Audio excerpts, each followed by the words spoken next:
निघाला आणि वेगवेगळे मुद्दे घेऊन ते निवडणूक आयोगावरती चालून गेलेले होते आणि काही धक्काबुक्की झाल्याचा आरोप देखील विरोधकांनी केलेला आहे खासदारांना। काय पहिल्यांदा तर या लोकांचा भारतीय संविधानावर आणि भारतीय न्यायव्यवस्थेवर विश्वास नाही। भारतरत्न डॉक्टर बाबासाहेब आंबेडकरांनी जे संविधान लिहिलं त्या संविधानाने जो निवडणूक आयोग तयार केलेला आहे त्या निवडणूक आयोगाने 4 पत्र यांना दिले की तुम्ही जे सांगता ते येऊन इथे शपथेवर सांगा। का हिम्मत नाही यांची? का हे जात नाही तिथे? का पुरावे देत नाही? रोज खोटं बोलायचं आणि पळून जायचं। पळपुटे लोक आहेत, यांच्याजवळ काहीच नाही आहे। आपले जे काही रोज पराभव होतोय तो पराभव पचवता येत नाही, सहनही होत नाही आणि सांगताही येत नाही, अशी यांची अवस्था आहे। म्हणून अशा प्रकारे ते वागतात। उद्धव ठाकरे असं म्हणाले की मुख्यमंत्री हे चोरांचे सरदार आहेत।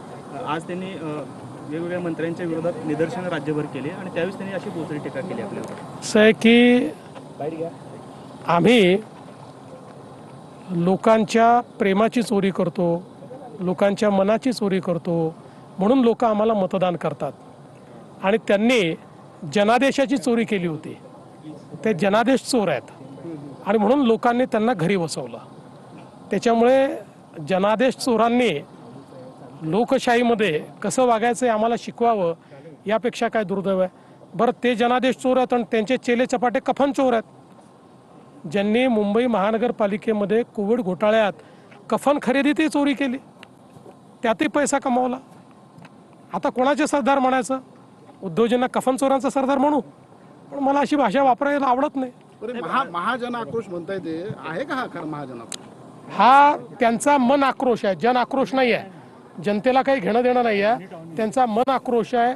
सत्ता गेली, खुर्ची गेली, त्यामुळे मन मानत नाही आहे, ते मन आक्रोश चाललाय। सूचना केल्या होत्या, मात्र हायकोर्टाने त्यावर बंदी आणली। आता सुप्रीम कोर्टाने देखील म्हटलं की यामध्ये आम्ही हस्तक्षेप करणार नाही। ठीक आहे, आता जे जे जे कोर्टाचे आदेश असतील त्याचं पालन आम्ही करू आणि आम्ही असाही प्रयत्न करू की आता काही लोकांच्या भावना याच्यात जुळलेल्या आहेत। तर मुंबईमधला जो निर्मनुष्य एरिया आहे, संजय गांधी नॅशनल पार्क असेल किंवा अशा भागामध्ये कुठे जर अशा प्रकारे फीडिंगची व्यवस्था ही फॉरेस्टच्या नियमामध्ये बसून करता येत असेल तर त्याचा देखील विचार हा आपल्याला करता येईल। जरांगे पाटील म्हणतायत की मराठा नेत्यांना दाबण्याचं एक षडयंत्र सरकार करते। मी त्याच्यावर कधीच बोलत नाही। साहेब तुम्ही असं आहे, शेवटी काही लोकांना आरक्षण महत्त्वाचं आहे,